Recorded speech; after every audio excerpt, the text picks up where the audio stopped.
네, 안녕하세요. 더호텔 부동산 중개법인 숙박의 달인 닥터K 강의사입니다. 자, 오늘은 제가 이 당번 생활 10년과 모텔 운영자로서 제가 늘 이렇게 강조를 했었던 게 바로 시설 관리, 이 시설 관리에 대한 중요성을 많이 어필을 했는데요.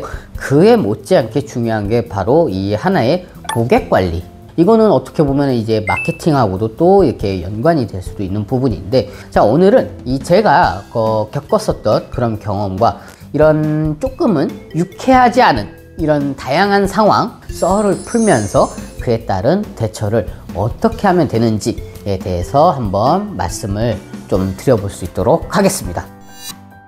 10년 넘게 모텔 당번 생활 하셨으면 진짜 다양하고 기상천외한 썰들이 많으시겠네요. 아, 그럼요. 이게 엄청 많이 있는데 이거를 진짜 다 풀자고 한다면은 솔직히 24시간이 모자랄 정도예요. 그동안 어떤 사건 사고들이 있으셨나요?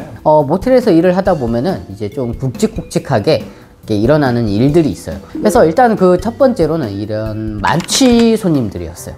어떻게 보면 이 만취 손님들이 많이 올 수밖에 없는 그런 업장이 바로 이 숙박업이기도 했고, 그러다 보니까 이렇게 이제 야간에도 이제 계속 일을 하는 게 이런 당번의 숙명이었기 때문에 이런 만취 손님들이 오면은 이렇게 조용히 입실을 하면은 괜찮은데 꼭 이렇게 취해서 이렇게 막 주사 부리고 진상도 부리고 이러는 사람들이 꽤 많이 있었어요.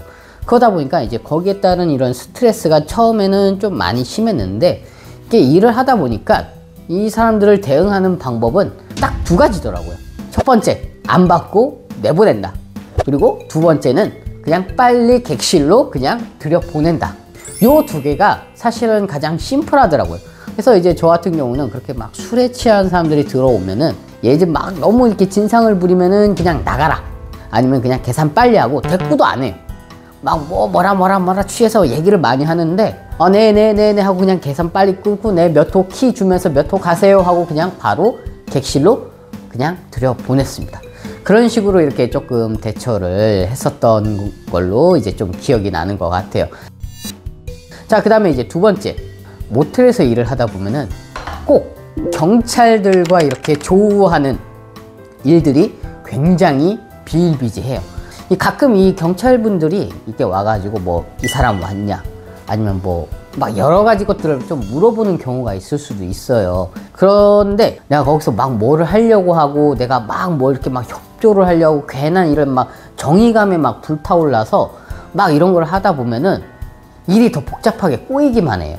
물론 진짜로 문제가 되는 거나 있으면은 당연히 협조하고 하는 거는 맞지만, 내가 진짜 뭔가 잘 모르거나 무슨 상황인지 제대로 나 또한도 인지가 안 된 상황이라면은 괜히 나설 필요가 없다라는 점을 좀 꼭 말씀드릴 수 있을 것 같아요. 이제 또 하나가 또 이제 늘상 있는 것 중에 하나가 뭐냐, 바로 환불이에요. 뭐만 하면 환불해 주세요. 객실에 있으니까 환불해 줘. 예를 들면 대실을 이렇게 사용을 하러 오신 분인데 거의 대실이 예를 들면 한 4시간이라고 하면 한 3시간 다 쓰고 환불해 주세요 이런 경우도 있단 말이에요. 괜히 막 환불이 안 된다 막 이러면서 그 카운터 안에서 계속 그렇게 손님하고 대치하고 있어봐야 좋을 게 하나도 없어요. 소위 말하면 그냥 똥 밟았다 생각을 하고 그냥 환불을 해주고 그냥 보내드리는 게 가장 속 편하고, 만약에 이제 입실을 한지 시간이 얼마 안 지난 것 같아.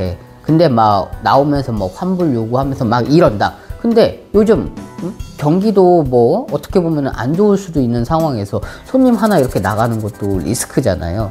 그래서 또 하나의 방법은 객실을 그냥 바꿔주겠다. 그러면서 서비스를 조금 더 넣어주던가 시간을 조금 더 챙겨주던지 이런 식으로 해서 대처를 할 수 있는 방법도 있다. 이거 같은 경우에는 뭐가 있냐면 바로 이런 규정에 관련된 문제예요. 그러니까 업장 자체 내 이런 규정 같은 건데, 간혹 이제 어플을 통해서 이렇게 예약을 하신 분들이 이렇게 있잖아요. 입실할 시간이 아직 안 됐는데 먼저 이렇게 조기에 입실을 한다라든지, 아니면 퇴실할 시간이 지났는데 계속 퇴실을 안 한다라든지. 근데 저는 그때 당시에 이제 워낙에 이제 카운터 생활을 하다 보니까 이게 괜히 또 심사가 꼬여서 그러면 안 됐는데 아직 입실 시간 안 됐다고, 안 된다고. 그럼 손님 입장에서는 어떻겠어요? 당연히 이제 안 좋죠. 근데 하필이면은 그런 경우가 꼭 예약을 하는 경우에 그런 사단이 발생을 하는데 결국에는 후기만 깎아먹게 되더라고요. 만약에 입실 시간이 아직 안 됐는데 막 좀 조기 입실하면 안 되냐 라고 했을 때는 한번 슬며시 조기 입실하면 뭐 추가 요금이 뭐 발생할 수 있다 라고 한번 얘기를 해봐요. 얘기를 해봤는데 표정이 안 좋아. 그냥 이번에만 그냥 특별히 입실하게 해드리겠습니다 라고 이렇게 응대를 한번 해드리는 거죠. 퇴실 시간도 마찬가지예요. 퇴실 시간이 됐는데 자꾸 안 나가. 전화도 안 받고 퇴실 시간이 예를 들면 1시인데 막 한 2시, 3시쯤에 막 나오는 거예요. 이제 막 그때부터 이제 열이 받는 거죠. 근데 거기서 이제 막 얼굴 막 인상 찌푸리면서 막 해봐야 서로 안 좋아요. 그냥 웃으면서 그냥 추가 요금 나왔습니다 라고 얘기를 한번 해보고 알겠습니다, 추가 요금 내겠습니다 라고 하면은 받으면 땡큐고, 만약에 막 어쩌고저쩌고 얘기해 그러면 다음부터는 그러면은 퇴실 시간 좀 맞춰주십시오 라고 해서 그냥 보내드리는 게 가장 현명하다